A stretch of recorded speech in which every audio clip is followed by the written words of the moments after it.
Welcome to TNPS maths. நான் உங்கள் ஜெயபால்.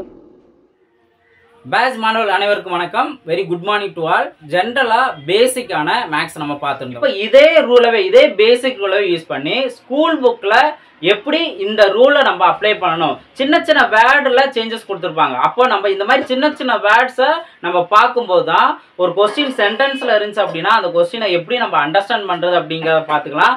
அதை எப்படி அந்த கான்செப்டை புரிஞ்சுக்கிட்டு என்ன ஸ்டெப் எடுக்கணும், எப்படி சால்வ் பண்ணணும் அப்படிங்கிறத தெரிஞ்சுக்கலாம். இதை பார்க்கறதுக்கு முன்னாடி ஒரு சில ஸ்டூடெண்ட்ஸ் வந்து கொஞ்சம் டைம் நீங்கள் கேட்குறீங்க, எங்களுக்கு ஒரு சண்டே வரைக்கும் டைம் கிடைக்குமா, நாங்கள் கொஞ்சம் கிளியராக நம்ம பார்த்துக்குறோம் அப்படிங்கிற மாதிரி டைம் கேட்குறாங்க.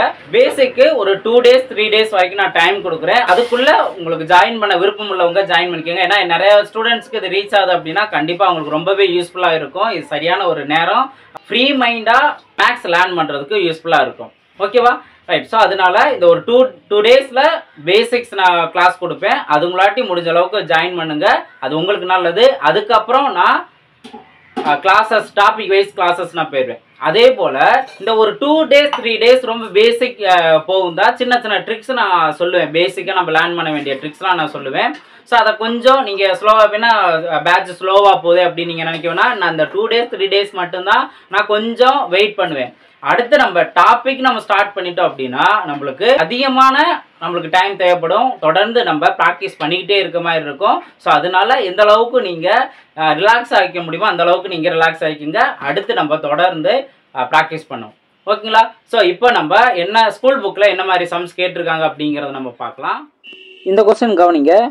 ஸ்கூல் புக்கில் இருக்க பேசிக்கான பின்ன வேல்யூஸ் தான். ஆனால் நம்ம லேர்ன் பண்ண அந்த சிம்பிளான கான்செப்டை எப்படி வேறு வேறு விதங்களில் கொஸ்டின் கேட்டிருக்காங்கங்கிறத கவனிப்போம். அதே போல் இந்த வீடியோவில் இந்த பார்ட்டில் நீங்கள் ஒரு ட்ரிக்கு நீங்கள் தெரிஞ்சுக்குவீங்க. ஓகே? ஸோ என்னென்ன ட்ரிக்கு அப்படிங்கிறத நம்ம பின்னாடி பார்க்கலாம். இப்போ இந்த கொஸ்டின் கவனிச்சிங்கன்னா 3/4 மற்றும் 2/7 இதன் 3 சமமான பின்னங்களை காண்க அப்படிங்கிற கொஸ்டின் கேட்டிருக்காங்க. ஆக்சுவலாக ஏதாவது ஒரு பின்ன வேல்யூ கொடுத்துட்டு இதுக்கு சமமான வேல்யூ என்ன, சமமான பின்னம் என்ன அப்படிங்கிற மாதிரி கொஸ்டின் கேட்பாங்க. ஓகே? ஸோ தமிழில் உள்ளவங்க இந்த கொஸ்டின் நீங்கள் பார்த்துக்கோங்க. ஒருவேளை நீங்கள் இங்கிலீஷ் ஸ்டூடெண்ட்டாக இருந்தீங்க அப்படின்னா இதை நீங்கள் கவனிச்சுக்கோங்க. ஓகே? நான் ரெண்டையுமே நான் காமிச்சிருப்பேன், நீங்கள் அதை நோட் பண்ணிக்கலாம். ஓகேவா? ரைட். ஸோ இப்போது நம்ம என்ன பண்ண போகிறோம், 3/4 இந்த நம்பருக்கும் சமமான பின்னம் என்ன அப்படிங்கிறத தெரிஞ்சுக்கிறோம். அதுக்கு அடுத்தது வேற 2/7 இதுக்கும் சமமான பின்னம் என்ன அப்படிங்கிறத தெரிஞ்சுக்கிறோம். ஓகேவா? ஸோ இது நோட் பண்ணலாமா? இப்போ பாருங்க, 3/4 இதுக்கு சமமான பின்னம்ங்கிறது என்ன பண்ணலான்னா, சமமான நம்பரால் மேலையும் கீழையும் நம்ம நோட் பண்ணணும். மல்டிபிள் பண்ணணும். எந்த நம்பர் வேணால் எடுத்துக்கலாம். இப்போது நான் 2ஆல் மல்டிபிள் பண்ணேன் அப்படின்னா ஃபஸ்ட்டு சமமான பின்னம் என்ன வரும், 3 × 2 6ன்னு வரும். அதே போல் 4 × 2 8ன்னு வரும். இதில் என்ன கண்டிஷன் நம்ம ஃபாலோ பண்ணணும், எந்த நம்பர் நம்ம சூஸ் பண்ணுறோமோ அதே நம்பரால் தான் என்ன பண்ணணும், கீழையும் நம்ம மல்டிபிள் பண்ணணும். இதுதான் கண்டிஷன். ஓகேவா? இப்போ ஒருவேளை 3/4ங்கிறத நீங்கள் 3ஆல் மல்டிபிள் பண்ணீங்க அப்படின்னா என்ன ஆன்சர் வரும், இப்போ 3 × 3 9ன்னு வரும். அதே போல் 4 × 3 12ன்னு கிடைக்கும்.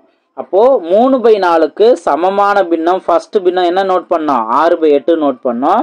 அடுத்து ரெண்டாவது சமமான பின்னம் என்ன வரும், 9/12ன்னு வரும். இதுதான் சமமான பின்னம். அப்போது ஒரு ரேஷியோ கொடுத்துட்டு அதுக்கு சமமான ரேஷியோ என்ன அப்படின்னு கேட்டாலும் இதே ட்ரிக்கே நீங்கள் ஃபாலோ பண்ணலாம். ஆனால் என்ன கண்டிஷன் நம்ம ஃபாலோ பண்ணணும், ஒரே நம்பரவே மல்டிபிள் பண்ணணும். ஓகேவா? ஸோ இது பேசிக்கானதான். இப்போ நீங்கள் 2/7 இதுக்கு என்ன வரும், நீங்கள் கமெண்ட்டில் பதில் சொல்லுங்கள். எந்த நம்பராலும் நம்ம மல்டிபிள் பண்ணிக்கலாம். இப்போ நான் 2 மல்டிபிள் பண்ணேன், அடுத்து 3 மல்டிபிள் பண்ணேன், அடுத்தது நம்ம 4ங்கிறது கூட இந்த வேல்யூக்கு நம்ம மல்டிபிள் பண்ணிக்கலாம். மல்டிபிள் பண்ணி கூட இதுக்கான ஆன்சர் என்ன அப்படிங்கிறத நம்ம நோட் பண்ணலாம். ஓகேவா? ஸோ அதே போல் தான் இங்கே 2/7 அப்படிங்கிறதுக்கு இருக்கும். இப்போ நம்ம 2ஆல் மல்டிபிள் பண்ணுவோம். அதே போல் 3ஆல் மல்டிபிள் பண்ணலாம், நம்மளுக்கு சமமான ரேஷியோ கிடைக்கும். அதே போல் 4ஆல் மல்டிபிள் பண்ணலாம், சமமான ரேஷியோங்கிறது கிடைக்கும். அவ்வளோதான். இதுதான் அந்த சமமான பின்னம் கேட்டாலும் சரி, சமமான ரேஷியோன்னு கேட்டாலும் இதுதான் அதுக்கான ஆன்சர். ஓகேவா? இப்போ நெக்ஸ்ட் என்ன அப்படிங்கிற பார்ப்போம். ஸோ ட்ரிக்கு இனிமேல் தான் வரும். இந்த கொஸ்டினை கவனிங்க. 2/3, 1/6 மற்றும் 4/9 ஏறு வரிசையில் அமைக்க அப்படின்னு கொஸ்டின் கேட்டிருக்காங்க. ஓகேவா? ஸோ அப்போது அசெண்டிங் ஆர்டரில் கொடுத்துருக்க அந்த ஃப்ராக்ஷனல் வேல்யூவை நம்ம நோட் பண்ணணும். எப்படிங்கிறத கவனிச்சிங்கன்னா ஃபஸ்ட்டு 2/3 நோட் பண்ணுறோம், அதுக்கு அடுத்தது 1/6 நோட் பண்ணுறோம், நெக்ஸ்ட்டு 4/9. இதை ஏறு வரிசையில் அமைக்கணும் அப்படிங்கிறபோது 3 ட்ரிக்கு நம்ம யூஸ் பண்ணலாம். 3 மெத்தடில் இதற்கான ஆன்சர் கண்டுபிடிக்கலாம். இப்போ ஃபஸ்ட்டு மெத்தட் நான் என்ன அப்படின்னு சொல்கிறேன். ஃபஸ்ட்டு மெத்தட் பார்த்தோம்னா கீழே கொடுத்துருக்க இப்போ ஒரு பின்ன வேல்யூன்னு இருந்துச்சுன்னா 2/3ன்னு இருந்துச்சுன்னா மேலே இருக்க அந்த பார்ட்டுக்கு பேர் நம்ம தொகுதின்னு மென்ஷன் பண்ணலாம். ஓகேவா? கீழே இருக்க இந்த பார்ட்டுக்கு பேர் பகுதி அப்படின்னு நோட் பண்ணலாம். ஓகேவா? ஸோ நியூமரேட்டர் டினாமினேட்டர் அப்படின்னு மென்ஷன் பண்ணலாம். புரியுதுங்களா? ஸோ அப்போது இந்த கொடுத்துருக்க வேல்யூவில் இந்த பகுதி ஒரே சமமாக இருக்கா அப்படிங்கிறத நம்ம பார்க்கணும். இப்போ 3, 6, 9 வேறு வேறு நம்பராக இருக்குது. ஒருவேளை இதை நம்ம சமமாக இருந்துச்சு அப்படின்னா இப்போ 2/9 அதே போல் 4/9ன்னு இருந்துச்சுன்னா கீழே இருக்க அந்த பகுதி சமமாக இருந்தால் மேலே இருக்க நம்பரை வச்சு எது பெரிய நம்பர் எது சின்ன நம்பருங்கிறத அப்படியே ஆர்டராக நோட் பண்ணிடலாம். ஓகே? ஸோ நல்லா பொறுமையாக நீங்கள் கவனிச்சுக்கோங்க. இப்போ இந்த இதில் நம்ம இல்லாததுக்கு நம்ம என்ன பண்ணலாம், இதை சமமாக மாற்றுறதுக்கு தான் நம்ம என்ன பண்ணுவோம்னா கொடுத்துருக்க வேல்யூவை சமமாக மாற்றுறதுக்கு எல்சிஎம் அப்படிங்கிற ஒரு கான்செப்ட் கொண்டு வருவாங்க. நம்ம அந்த எல்சிஎம் அப்படிங்கிறத என்ன பண்ணுவோம், சாதாரணமாக ஒரு டானாவத்தை நோட் பண்ணுவோம். 3 நம்பரையும் காமனாக மல்டிபிள் பண்ணுற நம்பர் ஏதாவது ஆர் டிவைட் பண்ணுற நம்பர் ஏதாவது இருக்கான்னு பார்க்கலாம். இப்போ இங்கே 3 நம்பர் கொடுத்துருக்காங்கன்னா அட்லீஸ்ட் ஏதாவது 2 நம்பரை காமனாக டிவைட் பண்ணுற மாதிரி. இப்போ நீங்கள் கவனிச்சிங்கன்னாவே 3 அப்படிங்கிற நம்பரே எல்லாத்துக்குமே டிவைட் ஆகும். அப்போது இங்கே ஒரே ஒரு 3 தான் இருக்குது. இங்கே 2 அதாவது 3 × 2 தான் 6. அதே போல் 3 × 3 தான் 9ன்னு வரும். ஓகேவா? இப்போ இதுக்கப்புறம் நம்ம எதையுமே மல்டிபிள் பண்ண முடியாது, டிவைட் பண்ண முடியாது. அப்போ நம்ம என்ன பண்ணலான்னா இந்த நம்பர் எல்சிஎம் கண்டுபிடிக்கிறதுக்கு இந்த நம்பர் இந்த நம்பர் இந்த நம்பர் இந்த 3 நம்பரையும் அப்படியே எல் ஷேப்பில் இருக்கா இந்த நம்பர்ஸ்லாம் எடுத்து நம்ம மல்டிபிள் பண்ணணும். 3 × 1 நம்ம எடுக்கணும்னு அவசியம் இல்லை, ஏன்னா எதை எடுத்தாலும் அதோட வேல்யூ சேம் அதே வேல்யூ தான் வரும். அப்போ 3 × 2 × 3 மல்டிபிள் பண்ணுங்க. 2 6 6 3 18. அப்போது உங்கள் கொடுத்துருக்க அந்த நம்பருக்கான எல்சிஎம் 18 அப்படின்னு எடுத்துட்டு அதுக்கப்புறம் நம்ம அடுத்த ஸ்டெப்பு நம்ம பண்ணணும். இப்போ எப்படி அடுத்த ஸ்டெப்புன்னு பார்த்தோம்னா எல்சிஎம் வேல்யூ இங்கே 18ஓட கம்பேர் பண்ணணும். கீழே இருக்க வேல்யூ 3ஓட எதை மல்டிபிள் பண்ணால் நம்மளுக்கு 18 கிடைக்கும். இப்போ இங்கே 3 × 6 நான் ஆல்ரெடி சொல்லியிருக்கேன். ஒரு பின்ன வேல்யூ பார்த்தோம்னா எந்த நம்பரால் மல்டிபிள் பண்ணுறோமோ அதே மேலேயும் அதே நம்பரால் மல்டிபிள் பண்ணிக்கலாம். ஓகே? அப்போ காமனான நம்பரால் தான் மல்டிபிள் பண்ணோம் அப்படின்னு சொல்லியிருக்கணும். அப்போ கீழே 6 × 3 தான் 18 நம்மளுக்கு கிடைக்கும். அப்போ மேலேயும் நம்ம அந்த 6ஆலே மல்டிபிள் பண்ணணும். அப்போ என்ன வரும், 6 × 2 12ன்னு வரும். 12/18. அதுக்கு அடுத்தது இப்போ இங்கே 1/6ன்னு இருக்கா, கீழே இருக்க நம்பரை நம்ம கவனிக்கணும். 6. அப்போ 6 × ஏதோ மல்டிபிள் பண்ணால் 12 கிடைக்கும் 3. அப்போ மேலே நம்ம 3ஆல் தான் மல்டிபிள் பண்ணணும். 1 3 3. அப்போ 3/18. அதுக்கு அடுத்தது இங்கே 4. 9 × 2 தான் 18. அப்போ மேலே நம்ம 2ஆல் மல்டிபிள் பண்ணிக்கலாம். அப்போ என்ன வரும், இங்கே வேல்யூ 8/18ன்னு கிடைக்கும். இப்போ நம்ம கொடுத்துருக்க வேல்யூ அப்படியே ஆர்டராக நோட் பண்ணலாம், ஏன்னா கீழே எல்லா வேல்யூ நம்ம சமமாக மாற்றிட்டோம்ல. அப்போது இதுக்கு ஃபஸ்ட்டு இருக்கிறது சின்ன வேல்யூ 3/18. ஓகேவா? 3/18. ரெண்டாவது இருக்க வேல்யூ என்ன, 8/18. அப்போ 8/18 நோட் பண்ணுறேன். மூணாவது இருக்க வேல்யூ 12/18. இதுதான் அந்த ஆர்டராக எழுதக்கூடிய மெத்தட். ஓகேவா? ஸோ இது ஃபஸ்ட்டு மெத்தட் அப்படிங்கிற மென்ஷன் பண்ணியிருக்கேன்.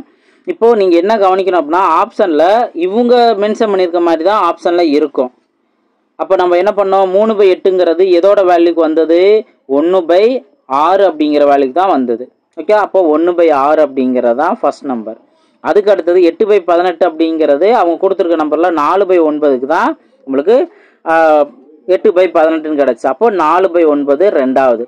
லாஸ்ட்டில் தான் 12/18. 12/18ங்கிற போது இந்த நம்பரா, அப்போ 2/3 அப்படிங்கிறதா நம்மளுக்கு அந்த 12/18ன்னு கிடச்சி. அதனால் 2/3 நம்ம நோட் பண்ணிக்கிறோம்.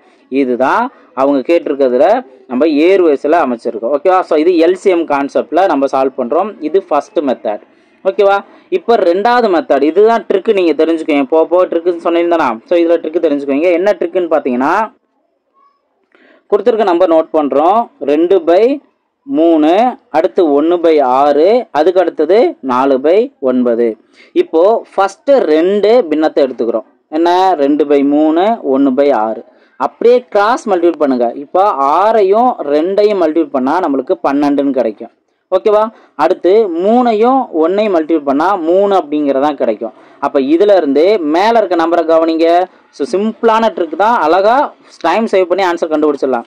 12, 3. இப்போ இதில் கம்பேர் பண்ணோம்னா 3 தானே சின்ன நம்பர். அப்போது இதுக்கு நேராக இருக்க இந்த 1/6 அப்படிங்கிறதா இந்த 2 பின்னத்தை கம்பேர் பண்ணும்போது சின்ன வேல்யூ. அப்போது 1/6. ஓகேவா? இப்போது நம்ம இதுதான் பெரிய நம்பர் அப்படிங்கிறத கன்ஃபார்ம் பண்ண முடியாது. ஏன் அப்படின்னா அதுக்கு அடுத்து 4/9ன்னு இருக்குது. அப்போ நம்ம அடுத்து என்ன பண்ணுறோம்? 2/3ஐயும் இந்த 4/9ஐயும் இதே மெத்தடில் நம்ம கம்பேர் பண்ணுறோம். ஜஸ்ட்டு கிராஸ் மல்டிபிள் பண்ணுங்கள். 2 × 9 18. அதே போல் 3 × 4 12. அப்போ இதில் நீங்கள் கவனிச்சிங்க அப்படின்னா எது சின்ன நம்பர்? இந்த 12ன்னு வர்றது தானே. அப்போ 12ன்னு வர்றது என்ன? 4/9. ஓகே, மீதி அப்படியே 2/3 நம்ம நோட் பண்ணிக்கலாம். புரியுதுங்களா? ஸோ அப்போ ஃபஸ்ட்டு இருக்க 2ல் எது சின்ன நம்பர்னு பார்க்குறோம், பெரிய என்ன அப்படின்னு தெரிஞ்சுக்கிறோம். அந்த பெரிய நம்பரை இன்னொரு இருக்க பின்னத்தோடு நம்ம கம்பேர் பண்ணுறோம். கம்பேர் பண்ணும்போது அழகாக ஏறு வரிசையில் நம்மளுக்கு கிடச்சிரும். அப்போ இதுலேருந்து ஆர்டர் நம்மளுக்கு கிடச்சிருச்சா? 1/6 சின்ன நம்பர், 4/9 பெரிய நம்பர், அதுக்கு அடுத்த பெரிய நம்பர் 2/3. அப்போ நம்ம கண்டுபிடிச்சிட்டோமா? ஸோ எல்சிஎம் அப்படிங்கிற கான்செப்ட் நம்மளுக்கு தேவையே இல்லை. சிம்பிளான ஒரு ஷார்ட்கட் மூலயமாவே நம்ம ஆன்சர் கண்டுபிடிச்சிடலாம். ஸோ பின்ன வேல்யூவில் எது பெருசு எது சிறுசு ஏறு வரிசையில் அமைக்கணும் அப்படின்னு கொஸ்டின் கேட்டாங்கன்னா இந்த மாதிரி ட்ரிக்கை நம்ம யூஸ் பண்ணிக்கலாம். ஓகே, ஸோ நல்லா தெளிவாக நீங்கள் அதை நோட் பண்ணுங்கள். கண்டிப்பாக இந்த மாதிரி மெத்தடில் டிஎன்பிசிலையும் கொஸ்டின்ஸ் கேட்டுக்கிட்டே இருக்காங்க. ஸோ அந்த மெத்தட்ஸை நம்ம நோட் பண்ணிக்கலாம். ஓகேவா? நெக்ஸ்ட்டு இதுக்குரிய ஆன்சர் நீங்கள் ட்ரை பண்ணுங்கள். இப்போ ஃபஸ்ட்டு 2வது கொஸ்டின் கவனிங்க. 2வது கொஸ்டின் பார்த்தீங்கன்னா 3/8 அல்லது 3/5 எது பெரியது அப்படின்னு கொஸ்டின் கேட்டிருக்காங்க. So which is greater 3/8 or 3/5 அப்படின்னு கொஸ்டின் கேட்டிருக்காங்க. அப்போ நம்ம என்ன பண்ணுறோம்? இந்த 2 நம்பரை எடுத்துக்கிறோம். 3/8 அடுத்து 3/5. கீழே இருக்க வேல்யூ சமமாக இருந்தால் மட்டும்தான் எது மேலே இருக்க நம்பரை வச்சு ஆர்டராக நம்ம செக் பண்ணலாம் எது பெரிய நம்பர் சின்ன நம்பர்ன்ட்டு. ஆனால் இங்கே பார்த்தோம் அப்படின்னா மேலே இருக்க அந்த தொகுதி, இப்போ மேலே இருக்கிறதுக்கு பேர் தொகுதி அப்படிங்கிறத ஈஸியாக நம்ம எப்படி ஷார்ட்கட்டில் மைண்டில் வச்சுக்கலாம்னா, இப்போ தொப்பி அப்படிங்கிறது நம்ம தலைக்கு மேலே தான் நம்ம வைப்போம். அப்போ மேலே தான் இருக்கும் தொகுதி அப்படிங்கிறத நம்ம மைண்டில் வச்சுக்கலாம். ஓகேவா? ரைட். இப்போ இந்த மேலே இருக்க வேல்யூ சமமாக இருந்தாலும் அந்த இடத்துல எது சின்னது பெருசு அப்படிங்கிறத நம்ம டிசைட் பண்ண முடியாது. இப்போ இருந்தாலும் இங்கே பாருங்கள் 5 × 3 15. அதே இது 3 × 8 24. அப்போ இதில் எது பெரியது அப்படிங்கிறது நம்மளுக்கு தெரியும். 24 வரக்கூடிய இந்த 3/5 தான். இப்போது ஒரு சில பேர் இந்த ட்ரிக்கை தெரியாதவங்க ஸோ எது பெரியது அப்படின்னு கேட்டாங்கன்னா மேலே இருக்க நம்பர் சேமாக இருக்குது. அப்போ கீழே 8 இருக்குது 5 இருக்குது. அப்போது 8 தான் பெருசாக இருக்குது அப்படிங்கிற நினச்சி அதுதான் ஆன்சர் வரும் அப்படிங்கிற மாதிரி தப்பாக நினச்சிக்குவாங்க. ஸோ அந்தளவுக்கு நீங்கள் நினச்சிடக்கூடாது. ஜஸ்ட் கிராஸ் மல்டிபிள் பண்ணிங்க அப்படின்னாவே ஈஸியாக ஆன்சர் கண்டுபிடிச்சிருவீங்க. கிளியரா? ரைட். இப்போ இதே போல் தான் இங்கே கொடுத்துருக்கத கவனிங்க. இந்த நம்பர் கொடுத்துட்டு 3வது கொஸ்டின் கவனிங்க. 3வது கொஸ்டின் 3/5 9/10 11/15 எண்களை ஏறு வரிசையில் அமைக்க. இப்போ நம்ம பார்த்த அதே மெத்தட் தானே. ஜஸ்ட் ப்ராக்டிஸ் பண்ணுங்கள். ப்ராக்டிஸ் பண்ணிவிட்டு நீங்கள் ட்ரை பண்ணி யாரும் அதாவது மற்றவங்க கமெண்ட் பண்ணுறாங்களா பண்ணலை அப்படின்னு நினைக்க வேணாம். நீங்கள் நீங்கள் உண்மையாக இருங்க. ஜஸ்ட்டு ஒர்க் அவுட் பண்ணிவிட்டு உங்களுக்குரிய ஆன்சர் என்ன வருதோ நீங்கள் கமெண்ட் பண்ணிக்கிட்டே இருங்க. கண்டிப்பாக உங்களுக்கு அதுவே நல்ல ஒரு ப்ராக்டிஸாக அமையும். ஓகேவா? ஸோ இந்த ஒரு ஹேபிட்டை நீங்கள் வச்சுக்கோங்க. அதுக்கு அடுத்தது நான் எப்பயுமே நான் ஒரு மாடல் நான் பண்ணுறேன் அப்படின்னா அதே மாதிரி மாடலில் ஏதாவது நம்ம ப்ராக்டிஸ் சம் கொடுத்துட்டே தான் இருப்பேன். இதில் சார் எதுவுமே கமெண்டில் நம்ம பண்ணுறோமா பண்ணலாம் கேட்கல அப்படின்னு நினைக்கக்கூடாது. நீங்களா அதை கமெண்ட் பண்ணிக்கிட்டே இருங்க. ஓகேவா? அதுக்கு அடுத்தது 4வது கொஸ்டினையும் பாருங்கள். இங்கே இதே கான்செப்ட் தான். இறங்கு வரிசையில் எழுக அப்படின்னு சொல்லிட்டாங்க. அப்போ நம்ம என்ன பண்ணலாம்? எது பெருசு எது சிறுசுன்னு தெரிஞ்சிட்ட பின்னாடி இறங்கு வரிசையில் நம்ம எழுதிக்கலாம். ஓகே, ஸோ சேம் ட்ரிக்கவே நம்ம யூஸ் பண்ணிக்கலாம். ஸோ இங்கிலீஷ் கொஸ்டின் தெரியும்னு நினைக்கிறவங்க இதை நீங்கள் பாருங்கள். ஓகே, ஸோ கண்டிப்பாக இந்த ட்ரிக் இப்போ நான் சொன்னேன் இந்த பெரிய ஏறு வரிசையில் அமைக்கிறது எது பெரியது அப்படின்னு கொஸ்டின் கேட்பாங்க. இந்த மாதிரி நேரங்கள்லாம் இந்த ட்ரிக்கு உங்களுக்கு ரொம்பவே யூஸ்ஃபுல்லாக இருக்கும். ப்ராப்பராக நீங்கள் நோட் பண்ணுங்கள். நெக்ஸ்ட் கொஸ்டின் பார்ப்போம். ஸோ இந்த கொஸ்டின் பாருங்கள். நம்ம ஆல்ரெடி நேற்று பார்த்த அதே பேசிக் தான். ஒரு வேல்யூ வகுக்கணும் அப்படிங்கிறது. ஆனால் இதில் நீங்கள் என்ன பண்ணணும்? இப்போ ஃபஸ்ட் நீங்கள் எதவே சால்வ் பண்ணி பாருங்கள். இந்த வேல்யூ கலப்பு பின்னத்தில் இருக்குது. என்ன? 4 1/2 3 1/2 கலப்பு பின்னத்தில் இருக்குது. இப்போ இதில் என்ன வேல்யூ இங்கே கொஸ்டின் கேட்டிருக்காங்க? 4 1/2. இந்த வேல்யூ தான் எதால் வகுக்கணும்? இங்கே கொடுத்துருக்க 3 1/2 வகுக்கணும். ஓகேவா? ஸோ கரெக்டாக இந்த அண்டர்ஸ்டாண்டிங் இருக்கணும். எதை ஃபஸ்ட்டு நோட் பண்ணணும், எது மேலே நோட் பண்ணணும், எது கீழே நோட் பண்ணணும், எங்கே வகுக்க சொல்லியிருக்காங்க, எந்த நம்பரால் வகுக்க சொல்லியிருக்காங்க அப்படிங்கிறத புரிஞ்சுக்கணும். ஓகே, இப்போ ஃபஸ்ட்டு ஸ்டெப் என்ன, இந்த கலப்பு பின்னம்னு வந்திருக்கதா அதை நம்ம பின்னமாக மாற்றிடணும். என்ன பண்ணணும், கீழே இருக்க அந்த 2ஐயும் மேலே இருக்க அந்த 4ஐயும் மல்டிபிள் பண்ணணும். 4 8, 8 + 1 9, 9/2 அப்படிங்கிறதா இங்கே ஒரு பின்னமாக நம்ம மாற்றிட்டோம். அதுக்கு அடுத்தது இதே போல தான் இங்கேயும் நம்ம மாற்றணும். இதை மாற்றணும் அப்படின்னா என்ன வரும், 2 3 6, 6 + 1 7, அப்போது 7/2. இப்போது இந்த இடத்துல ஒரு பாயிண்ட், ஒரு பேசிக் நீங்கள் தெரிஞ்சுக்கோங்க. என்ன அப்படின்னு பார்த்தோம்னா, இப்போ 2 பின்னம், இங்கே ஒரு பின்னம் வருது, இங்கே ஒரு பின்னம் அதுக்கு கீழே வருது. ஓகேவா? ஸோ இந்த மாதிரி வந்ததுன்னா நீங்கள் மேலே இருக்க அந்த பின்னத்தை அப்படியே நோட் பண்ணுங்கள், 9/2. ஓகேவா? இங்கே கீழே இருக்க பின்னம் இங்கே என்ன பண்ணலாம் அப்படின்னா, மேலே நோட் பண்ணுறதுக்கு மல்டிபிளாக நோட் பண்ணி தலைகளை நோட் பண்ணலாம். இப்போ இங்கே என்ன இருந்துச்சு, 7/2ன்னு இருந்துச்சு. ஆனால் நான் என்ன பண்ணுறேன், மல்டிபிள் நோட் பண்ணி 2/7 நான் நோட் பண்ணுறேன். ஓகே, இப்போ ஒரே ஒரு வேல்யூவில் நிறையா இந்த இடத்துல வந்துட்டு ஒரு வகுத்தல், பெரிய வகுத்தல் வந்துட்டு மறுபடியும் இன்னொரு ஒரு வகுத்தல் வந்துச்சு அப்படின்னா அது அப்படியே மல்டிபிளாக தலையில மாறிடும். புரியுதுங்களா? ஸோ இதை நீங்கள் கிளியராக புரிஞ்சுக்கணும். இன்னும் நீங்கள் அழகாக ஆன்சர் கண்டுபிடிச்சிடலாம். நான் சிம்பிளை பண்ணுறோமா, அப்போ 9/7 அப்படிங்கிறது நம்மளுக்கு ஆன்சராக கிடைக்குது. புரியுதா? அப்போது இங்கே கலப்பு பின்னமாக இருந்ததை ஒரு பின்னமாக நம்ம மாற்றினோம். அடுத்து வகுத்தலுக்கு அடுத்து இன்னொரு பின்ன வேல்யூவே வருது. அப்போ நம்ம என்ன பண்ணுறோம், அந்த வகுத்தலுக்கு அடுத்து கீழே வரக்கூடிய அந்த பின்ன வேல்யூவை மேலே நோட் பண்ணும்போது தலையில நம்ம நோட் பண்ணிக்கலாம். இப்போ 7/2ன்னு இருந்ததை 2/7 நோட் பண்ணுறோம். ஸோ இது ரொம்ப பேசிக்கானதான். இந்த இடத்துலையும் இங்கே கன்ஃபியூஸ் ஆகிடக்கூடாது. ஓகே, ஸோ ஆன்சர் என்ன கிடைக்குது, 9/7 அப்படிங்கிற கிடைக்குது. ஓகே, ஸோ அப்போ சாதாரணமாக இந்த வகுக்கு அப்படிங்கிறதுல எந்த வேல்யூ மேலே நோட் பண்ணணும், எதை டிவைட் பண்ணணும் அப்படிங்கிறத நம்ம தெரிஞ்சுக்கிறோம். இப்போ அடுத்த கொஸ்டின் கவனிங்க. இந்த கொஸ்டின் கவனிங்க. இப்போ இந்த இதில் பார்த்தோம் அப்படின்னா, 6 மீட்டர் நீளமுள்ள கம்பியினை 1/2 மீட்டர் நீளமுடைய சிறிய கம்பிகளாக வெட்டினால் எத்தனை சிறிய கம்பிகள் கிடைக்கும் அப்படிங்கிற இங்கே கொஸ்டின் கேட்டிருக்காங்க. ஓகேவா? ஸோ அப்போ இதில் நீங்கள் கவனிச்சிங்கன்னா, இது நம்ம ஏற்கனவே இதுக்கு முன்னாடி பார்த்துருந்தா அதே ஒரு வேல்யூவை இன்னொரு வேல்யூவால் வகுக்கணும் அப்படிங்கிற அந்த கான்செப்ட் தான். அப்போ அந்த கான்செப்டை நம்ம எந்த அளவுக்கு கரெக்டாக அண்டர்ஸ்டாண்ட் பண்ணணும். இப்போ இங்கே 6 மீட்டர் நீளமுள்ள கம்பியினை அப்படின்னு மென்ஷன் பண்ணியிருக்காங்களா?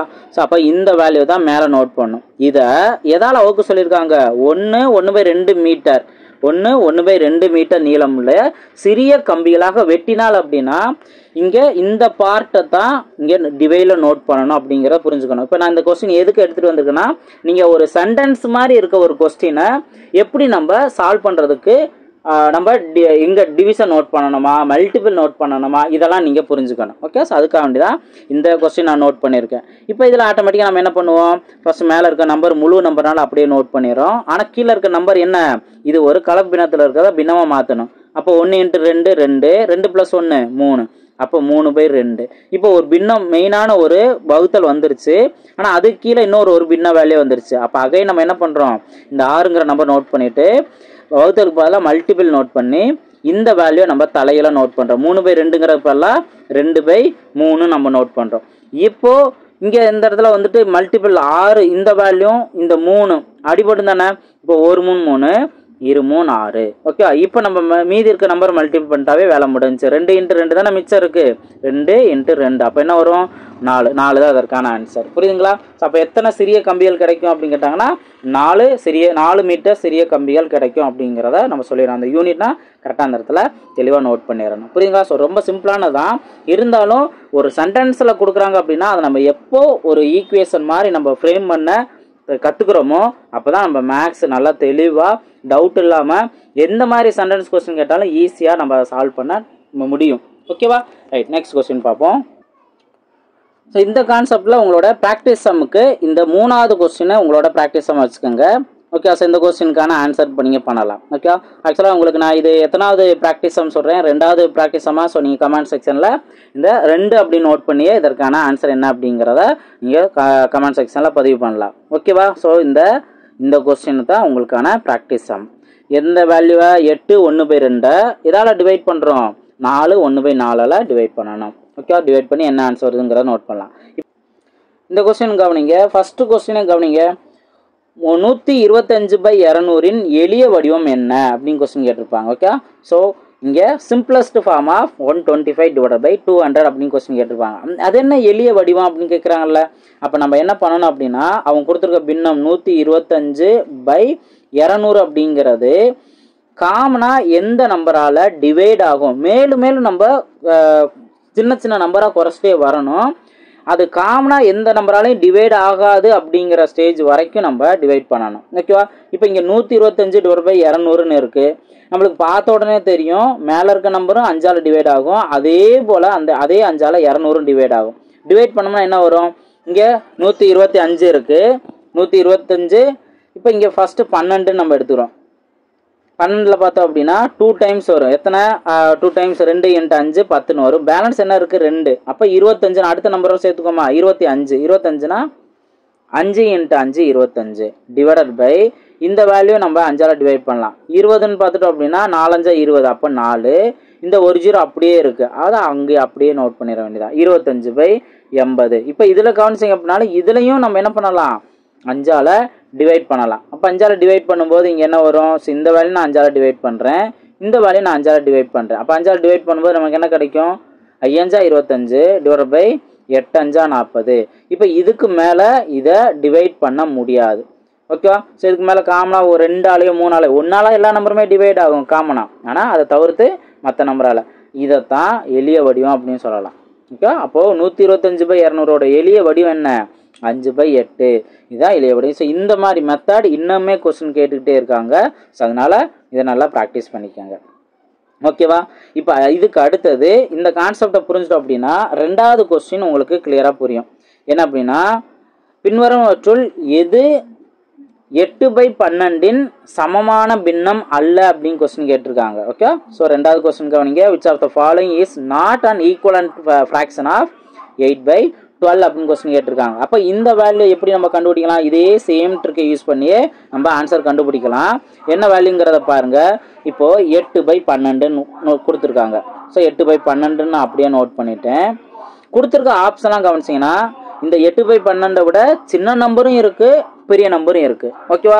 இப்போ சின்ன நம்பர் என்ன? 2/3 அப்படின்னு இருக்கா? அப்போ 2/3னா கொடுத்துருக்க 8/2 நம்ம 4ஆல் டிவைட் பண்ணி பார்ப்போம். 4ஆல் டிவைட் பண்ணோம் அப்படின்னா என்ன ஆகும்? இந்த இடத்துல 2 தானே வரும். ஓகே? 8 டிவைட் பை 4னா 2ன்னு வரும். அதே போல் 4 இங்கே 12 டிவைட் பை 4 அப்படின்னாலும் நம்மளுக்கு 3ன்னு கிடைக்கும். 3 12. அப்போ 2/3 இது கிடைக்குது. இந்த 8/12ஓட சமமான பின்னம் இதுவும் வரும். 2/3 வரும். ஆனால் அவங்க கேள்வி என்ன கேட்டிருக்காங்க? சமமான பின்னம் அல்ல அப்படின்னு கொஸ்டின் கேட்டிருக்காங்களா? அதனால் அவசரப்பட்டு இதை சூஸ் பண்ணிடாம அடுத்து இருக்க ஆப்ஷன் இப்போ 16/24ன்னு அவங்க வந்திருக்கு. அப்போ என்ன பண்ணணும்? இந்த 8/12ஓட ஏதாவது சம்திங் வேல்யூ மல்டிபிள் பண்ணோம்னா இதே இந்த 16/24 கிடைக்குதா அப்படிங்கிறத நம்ம யோசிக்கணும். இப்போது 8ஓட எதை மல்டிபிள் பண்ணால் நம்மளுக்கு 16 கிடைக்கும்? 2. அதே 2ஓட இங்கே மல்டிபிள் பண்ணோம்னா இந்த வேல்யூ கிடைக்குதான்னு பார்க்கணும். இப்போ 8 × 2 16. ஓகே. 12 × 2 24ங்கிறதும் கரெக்டு தானே? அப்போது 8/2க்கு இதுவும் சமமான வேல்யூ, இதுவும் சமமான வேல்யூ. ஓகேவா? இப்போது இதையும் நம்ம எடுத்துக்க முடியாது. அப்போ அடுத்தது என்ன? 8/12 ஆப்ஷன் சி 32/60ன்னு இருக்குது. இப்போ இங்கே கவனிங்க. 8ஓட எதை மல்டிபிள் பண்ணால் நம்மளுக்கு 32 கிடைக்கும்? 4. ஏன்னா 8 32 தானே. வாய்ப்பாடு அப்படிங்கிறது ரொம்ப ரொம்ப பேசிக்கானது தான். ஓகே? அதனால் ப்ராக்டிஸ் பண்ணிகிட்டே இருக்கணும். அதுக்கு அடுத்தது இங்கே பாருங்கள் 4 இங்கே 4ஆல் தான் மல்டிபிள் பண்ணோம். அப்போ 12 × 4 என்ன வரும்? 48ன்னு தான் வரும். ஆனால் இங்கே என்ன கொடுத்துருக்காங்க? 60ன்னு கொடுத்துருக்காங்க. அதனால இந்த வேல்யூ இதற்கு சமமான பின்னம் கிடையாது. கண்டுபிடிச்சிட்டோமா? ஓகேவா? ரைட். இப்போ இதில் எக்ஸாம்களில் இன்னொரு விஷயம் என்னென்னா, நீங்கள் ஏபி ட்ரை பண்ணுறீங்க, சி ட்ரை பண்ணி உங்களுக்கு ஆன்சர் கிடச்சிருக்கு அப்படின்னா அதுக்கு அடுத்தது டியையும் ஒரு சேஃப்டி செக் பண்ணிக்கலாம் அப்படின்னு நினைக்கிறது தவறான விஷயம். ஓகே? அது நம்ம டைம் வேஸ்ட் பண்ணிகிட்டு இருக்காது. ஒரு ஆப்ஷனில், அதாவது ஒரு கொஸ்டினில் ஒரே ஒரு ஆப்ஷன் மட்டும்தான் சரியான ஆன்சராக இருக்கும். அவங்க கேட்டிருக்க கேள்விக்கு ஆன்சராக இருக்கும். ஓகேவா? இப்போ இதை தவிர்த்து ஏபி அப்படிங்கிறதெல்லாம் இருக்காது. ஓகேவா? மேக்ஸை பொறுத்த வரைக்கும். ஆனால் இந்த ஏ மற்றும் பி இந்த மாதிரி கொடுத்துருக்காங்க அப்படின்னா அந்த இடத்துல கேர்ஃபுல்லாக இருக்கணும். ஓகேவா? ஸோ இது ஏங்கிறதும் வருமா, பிங்கிறது வருமா அப்படிங்கிறதையும் அந்த இடத்துல தெளிவாக யோசிக்கணும். இப்போ ரீசெண்டாக கூட குரூப் 2 எக்ஸாமில் ஒரு அந்த கே அப்படிங்கிற ஒரு கான்செப்டை வச்சு வந்துச்சா, டவுட் வந்ததா? +2 வருமா ஆர் -2 வருமா ஆர் ரெண்டுமே வருமா அப்படிங்கிறதெல்லாம் டவுட்டுங்கிறது வந்துருச்சு. ஸோ இப்போ இந்த மாதிரி நேரங்களில் தான் நம்ம கொஞ்சம் கவனமாக ஒர்க் அவுட் பண்ணணும். ஓகேவா? ஸோ கண்டிப்பாக இந்த ஒரு மெத்தடுமே நீங்கள் ரெகுலராக ப்ராக்டிஸ் பண்ணிக்கிறது நல்லது. அப்போ தான் பேசிக்ஸில் நீங்கள் கிளியராக வர முடியும். ஓகேவா? மற்றெல்லாம் நம்ம ஆல்ரெடி நம்ம பார்த்தது தான், சின்ன சின்ன விஷயங்கள் தான். ஓகே, இப்போ இது அடுத்தது ரேஷியோவில் என்ன பார்ட்டு வரும் அப்படிங்கிறத பார்க்கலாம். ஸோ இப்போது ரேஷியோ பார்ட் நம்ம பார்க்குறோம். ஓகேவா? ஸோ பேசிக்ஸ் நம்ம பார்த்துக்கிட்டு இருக்கோம். ஒவ்வொருத்தவங்களுக்கும் ஒரு சில ட்ரிக்ஸு ரொம்பவே முக்கியமானதாக இருக்கும். இப்போ அது உங்களுக்கு புதுசாக இருக்கலாம், ஈஸியாக அண்டர்ஸ்டாண்ட் பண்ணுறதுக்கு அடுத்தடுத்த உள்ள சம்ஸ்லாம் ஈஸியாக அண்டர்ஸ்டாண்ட் பண்ணுறதுக்கு இந்த வேல்யூலாம் யூஸ் ஆகலாம். ஓகேவா? இப்போ நம்ம ரேஷியோ கான்செப்ட் நம்ம பார்க்குறோம். ரேஷியோ அப்படின்னு பார்க்கும்போது ரொம்ப ரொம்ப பேசிக். அப்படின்னா நம்ம ஆல்ரெடி ஒரு ரேஷியோனா என்ன அப்படின்னு பார்த்தோம். அந்த ரேஷியோ எப்படி நம்ம ஒரு காமனான நம்பரால் மல்டிபிள் ஆகிட்டு அது ஒரு நம்பராக மாறும் அப்படிங்கிறத நம்ம லாஸ்ட்டு வீடியோவில் பார்த்துருந்தோம். இப்போ என்ன மாதிரி ரேஷியோ கேட்பாங்க அப்படின்னா, ஏதாவது ஒரு 2 அளவுகளை கொடுத்துட்டு அதோட விகிதம் என்ன அப்படின்னு கேட்பாங்க. நம்ம அதில் அந்த 2 அளவுகள் சமமாக இருக்கா அப்படிங்கிற கவனிக்கணும். ஒரே யூனிட்டில் இருக்கா அப்படிங்கிற பார்க்கணும். இப்போ ஒரே யூனிட் அப்படின்னா இங்கே மீட்டர்னு இருக்கா, மீட்டர் இங்கே சென்டிமீட்டர்னு இருக்கா. அப்போ இது என்ன, இதெல்லாம் யூனிட்டு. இப்போ ஃபிசிக்ஸில் அந்த இயற்பியல்லாம் யூனிட் அப்படிங்கிறது இருக்கும். ஓகே, இப்போ இதில் பார்த்தீங்க அப்படின்னா சமமாக இல்லை. ஒரு வேல்யூ மீட்டரில் இருக்குது, இன்னொரு வேல்யூ சென்டிமீட்டரில் இருக்குது. அப்போ இந்த மாதிரி இருந்துச்சு அப்படின்னா இதை சமமாக மாற்றிட்டு தான் அதோட வீதம் நம்ம கண்டுபிடிக்கணும். இதுதான் ஃபஸ்ட்டு விஷயம். ஓகேவா? ஸோ இந்த மாதிரி கான்செப்ட்லையும் பேசிக்கான ஒரு ரேஷியோவை சிம்பிளை பண்ணுற வேல்யூ இன்னுமே கொஸ்டின்ஸ் வந்துக்கிட்டே தான் இருக்குது. அதையும் நம்ம தெரிஞ்சுக்கலாம். ஓகேவா? இப்போ இங்கே கவனிங்க. இப்போ ஃபஸ்ட்டு இருக்க வேல்யூக்கு ஒன்றும் பிரச்சனை இல்லை, அமௌண்ட்டு தான். 3:7ன்னு கேட்குறாங்க, சாரி 3:5ன்னு கேட்குறாங்க. இதுக்கு மேலே இதை சுருக்க முடியாது. இதை சுருக்கணும் அப்படின்னா தான் அதோட விகிதமாக நம்ம உருவாக்க முடியும். அதை நம்ம எளிய விகிதமாக நம்ம எடுத்துக்கலாம். ஓகேவா? இப்போ 3:5 இதுக்கு மேலே மாற்ற முடியாதுல்ல. அப்போ இதுதான் அதற்கான விகிதம் அப்படிங்கிற நோட் பண்ணிடலாம். அதே இது 3 மீட்டருக்கும் 200 சென்டிமீட்டருக்கும் உள்ள வீதம் என்னன்னு கேட்குறாங்களா. அப்போ என்ன பண்ணணும்னா 1 மீட்டர் அப்படிங்கிறது 100 சென்டிமீட்டர் அப்படிங்கிற ஒரு பேசிக் வேல்யூவை நீங்கள் தெரிஞ்சிருக்கணும். 1 மீட்டர் 100 சென்டிமீட்டருங்கிறத தெரிஞ்சுக்கணும். இப்போ இங்கே சார் நாங்கள் மீட்டராக மாற்றுறதா சென்டிமீட்டராக மாற்றுறோன்னா சென்டிமீட்டராக மாற்றுறதா, அதான் மீட்டர் வேல்யூவை சென்டிமீட்டராக மாற்றுறது தான் நல்லது. ஓகேவா? இப்போ இங்கே என்ன 3 மீட்டர்னு கொடுத்துருக்காங்களா. 1 மீட்டர் 100 சென்டிமீட்டருக்கு சமம். அப்போ 3 மீட்டருங்கிறது 300 சென்டிமீட்டருக்கு சமம். ஓகேவா? அப்போ 300 சென்டிமீட்டருங்கிறத ஃபஸ்ட்டு வேல்யூ. ரெண்டாவது இருக்கிறது என்ன, 200 சென்டிமீட்டர். இப்போ இதில் நீங்கள் ஈஸியாக நீங்கள் நோட் பண்ணிடலாம், சிம்பிளை பண்ணிடலாம். 2 0 இந்த 2 0 கேன்சல் பண்ணிட்டோம்னா 3:2 தான் இதற்கான அந்த எளிய விகிதமாக வரும். இது அதற்கான ஆன்சர். ஓகேவா? இப்போ இதே கான்செப்டில் தான் என்ன இருக்கும், இந்த 5 கிலோமீட்டருக்கும் 400 மீட்டருக்கும் உள்ள விகிதம் என்ன அப்படிங்கிறத நம்ம பார்க்குறோம். அப்போ இங்கே என்ன வரும், கிலோமீட்டர் வேல்யூ இருக்குது, அடுத்ததில் மீட்டர் வேல்யூன்னு இருக்குது. அப்போது நம்ம என்ன பண்ணணும், கிலோமீட்டரை மீட்டராக நம்ம மாற்றணும். ஓகேவா? அப்போ இதுக்கு என்ன பேசிக்கான ஒரு வேல்யூ, 1 கிலோமீட்டர் அப்படிங்கிறது 1000 மீட்டருக்கு சமம். 1000 மீட்டருக்கு சமம். ஃபஸ்ட்டு மீட்டரையும் சென்டிமீட்டரையும் கம்பேர் பண்ணேன். அவங்க கேள்வி கேட்டிருந்தாங்க, அதுக்கேற்றபடி மாற்றிக்கிட்டேன். இங்கே கிலோமீட்டரையும் மீட்டரையும் கேட்குறாங்க. அப்போ இந்த வேல்யூங்கிறது நம்மளுக்கு தெரிஞ்சிருக்கணும். இது பேசிக்கான ஒரு வேல்யூ. ஓகேவா? ஸோ அப்போ இந்த மாதிரி கொஸ்டின்ஸ்லாம் பார்த்தீங்கன்னா நம்ம ரேஷியோ டாபிக் பார்க்கும்போது இன்னும் நிறையாவே இருக்கும். அந்த நிறையா வேல்யூஸும் உங்களுக்கு இந்த பேசிக்ஸ் பார்க்கும்போது ரொம்பவே யூஸ்ஃபுல்லாக இருக்கும். ஓகே, அப்போ அங்கே 5 கிலோமீட்டருங்கிறத நம்ம என்ன மாற்றலாம், 5000 மீட்டர் அப்படின்னு மாற்றலாம். அவங்க கொடுத்துருக்க அடுத்து 400 மீட்டருங்கிறது. அவ்வளோதான், 0 மட்டும் கேன்சல் பண்ணிட வேண்டியதான். அதுக்கு கேன்சல் பண்ண அப்படின்னா 50:4 வரும். மறுபடியும் என்ன பண்ணலாம், 2ஆல் சிம்பிளை பண்ணலாம். இங்கே 2 4, இங்கே 25 2 50. ஓகே, இதுக்கு மேலே நம்ம சிம்பிளை பண்ண முடியாதுல்ல. அப்போ என்ன பண்ணலாம், 25:2ங்கிறத அதற்கான ஆன்சருங்கிறத நம்ம நோட் பண்ணிடலாம். ஓகேவா? இப்போது நீங்கள் இந்த கொஸ்டினுக்கான ஆன்சர் நோட் பண்ணுறீங்க. 75 பைசாவுக்கும் 2 ரூபாய்க்கும் உள்ள விகிதம் என்ன? ஓகேவா? ஸோ இந்த கேள்விக்கு நீங்கள் ஆன்சர் கமெண்ட் பண்ணலாம். ஓகே, 3 கொஸ்டின் கேள்வி கேட்டிருக்கேன்னா, ஸோ இந்த 3 கொஸ்டினுக்கான ஆன்சரும் நீங்கள் கீழே கமெண்ட் செக்ஷனில் பதிவு பண்ணுங்கள். ஸோ இந்த ஒரு பார்ட்டுமே ரொம்ப ரொம்ப நம்ம டாபிக் உள்ளே போகிறதுக்கு முன்னாடி, ஆப்டிடியூட் டாபிக் போகிறதுக்கு முன்னாடி இந்த பேசிக்ஸ்லாம் உங்களுக்கு கண்டிப்பாக தெரிஞ்சிருக்கணும். ஸோ இந்த ஒரு இதில் என்னென்னா நீங்கள் பேசிக்ஸ் லேர்ன் பண்ணிட்டீங்களோ தாராளமாக ஓப்பனாக நீங்கள் கமெண்ட்டில் நீங்கள் ஷேர் பண்ணலாம். என்னென்ன ட்ரிக்ஸ்லாம் உங்களுக்கு யூஸ்ஃபுல்லாக இருந்தது, என்ன இது வரைக்கும் மேக்ஸ்னால் என்னென்ன தெரியாமல் இருந்துச்சுங்க சார், இப்போ தான் ஓரளவுக்கு பேசிக்ஸ் தெரியுது அப்படின்னு நீங்கள் ஃபீல் பண்ணிங்கன்னா தாராளமாக நீங்கள் உங்களோட ஷேர் பண்ணலாம். ஓகேவா? ஸோ உங்களோட கமெண்ட் செக்ஷனில் நீங்கள் ஷேர் பண்ணலாம். Okay right. ஸோ அடுத்தடுத்த வீடியோவில் மீட் பண்ணலாம். தேங்க்யூ.